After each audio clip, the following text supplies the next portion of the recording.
668% gear range. Does that sound crazy? It's possible. There's been some speculation on some of the forums whether this combination would work, was possible. And I'm here to tell you it actually does work. I may be one of the first people to try it. I'm a little crazy that way. So this particular bike, this is a 12-speed GRX Di2 2x setup. Not the mechanical, so it's a Di2.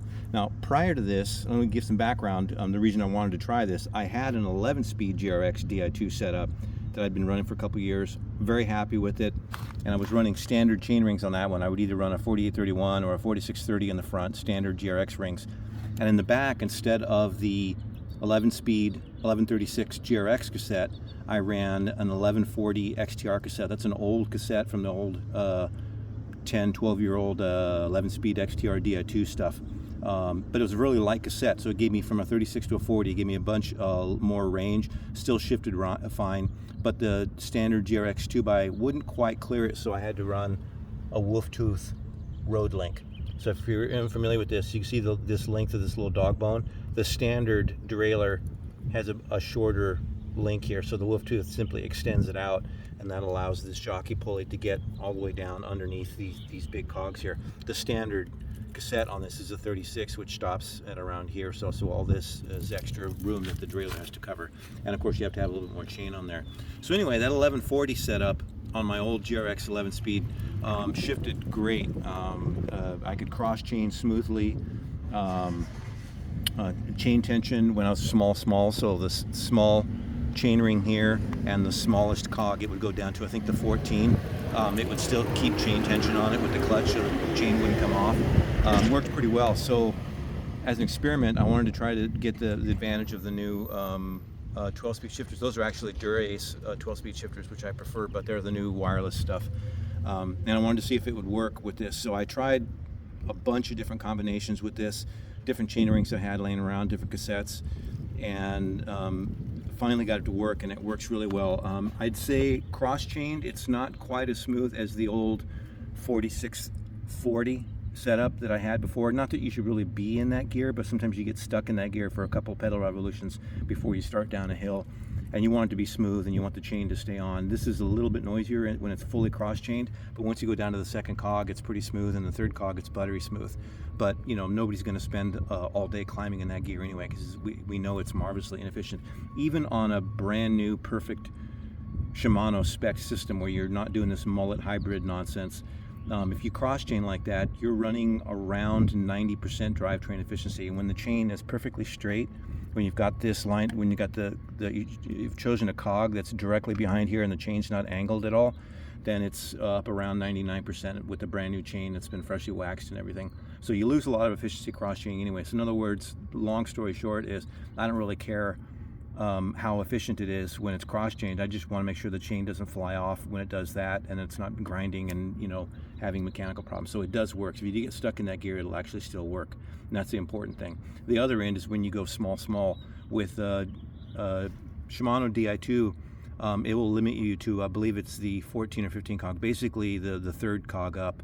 It's as far down as it'll let you go. So if you're in your small ring and you keep shifting to a harder gear, it'll drop down and get to 2 gears from the bottom, and it stops there. And the important thing is that you still have some chain tension. If it goes where your chain is like dangling like this, you're going to have problems, because it's basically going to bounce off of your on anything other than butter smooth ground. And even on smooth ground, if you pedal really hard, you could pop the chain off. So you want to make sure you have some chain tension.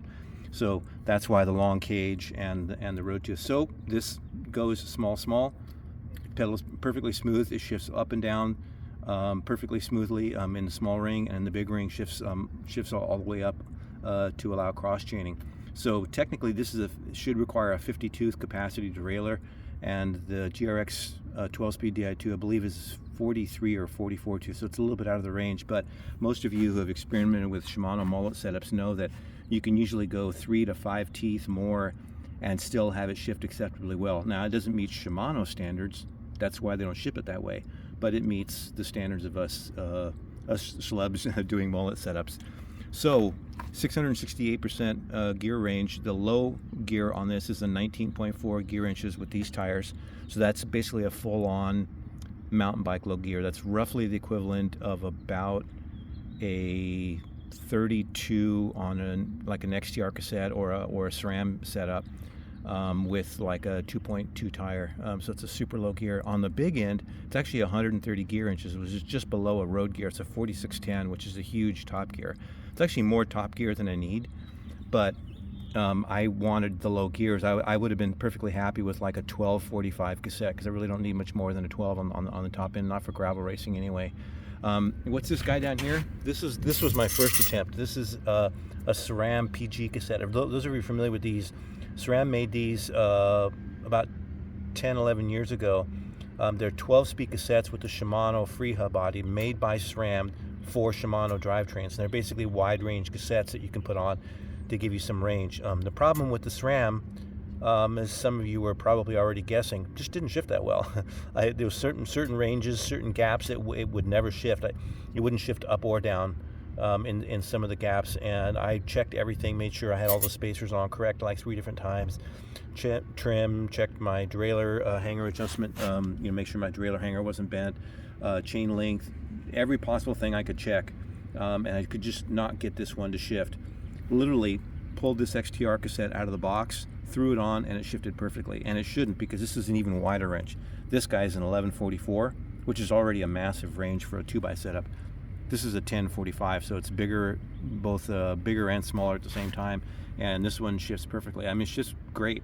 Other than the slightly noisy cross chain up here, because I'm running, when it's cross chained, it runs almost all of the link. If I took one link out, it would probably still work, but I have just enough chain length with this. One thing I recommend is, if you try a crazy setup like this, run your chain as short as you possibly can. So you want to measure it. What I usually will do when I'm mocking it up here is put a pair of pliers on there and simulate one chain shorter and see if you've got enough. You want to be able to run derailleur and still have a little bit of slack. You don't want to have it where the derailleur, the cage is pointing straight out. You want to still have a little bit of slack on it when it's big. Sorry about the finger. So, and then, yeah, the deal is with these kind of setups, because they're unspecified and sort of not really recommended, you don't have as much leeway when it comes to trim. They're a little bit more sensitive to the B tension adjustment. With the standard 2x GRX setup, your B tension can be off by like 2 or 3 turns either direction, and it'll still work. It won't be perfect, but it'll still work. Your trim can be off a little bit, your chain links can be off, all of it can be wrong, and the bike will still work. There's a lot of leeway. It's sort of agnostic in that respect. But when you do a mullet setup like this, your B tension has to be spot on, half turn one way or the other, and it won't work. And your trim has to be pretty close. I've got about, I'd say 0.3 of a millimeter either way I can go, and it'll still shift adequately well. And then again, the chain, make sure your chain isn't too long. If your chain's too long, you're going to have problems. When you go small, the chain will droop and it'll fall off. So again, that was the other thing with this I forgot to mention. In order to give the derailleur a little bit easier job, this is not the standard GRX. I've actually got a 31 800 series and then a 46 600 series. So this is a 15 tooth gap. The standard GRX 800 is a 17 tooth gap, which means the chain has the derailleur basically has more slack it has to take up. What you're trying to do is get these chain rings as close together. Ideally, honestly, with this setup with the 10 in the back, if somebody made a 44 outer ring, that'd be great. There's a 44 Shimano outer inner ring you can get, but it won't bolt up to this spider, because those of you who've messed with GRX spiders know that the bosses in here are a little bit different diameter, and the clearance is a little different, so you can't just stick a road chainring on here. I tried. It didn't work. I tried to put an Ultegra 46 outer in here, and it didn't work. So it has to be a GRX or GRX compatible chainring. But yeah, in a perfect world, you'd have a 44 outer and then a 31 or 32 inner with this 1045 bad boy, and that's a wonderful gear range. And like I said, it shifts fast and smooth. I've got this set on semi-synchro, so when I make a change in the front, it clicks 2 in the back, so it's basically, it doesn't interrupt your cadence. And I'm stoked. I'm going to run this in Crusher and the Tusher next Saturday, and then I'm going to have that baby gear, because it's going to be 110 degrees climbing up to Col de Crush, and hopefully I can spin all the way up that bad boy. We will see you at the next gravel race.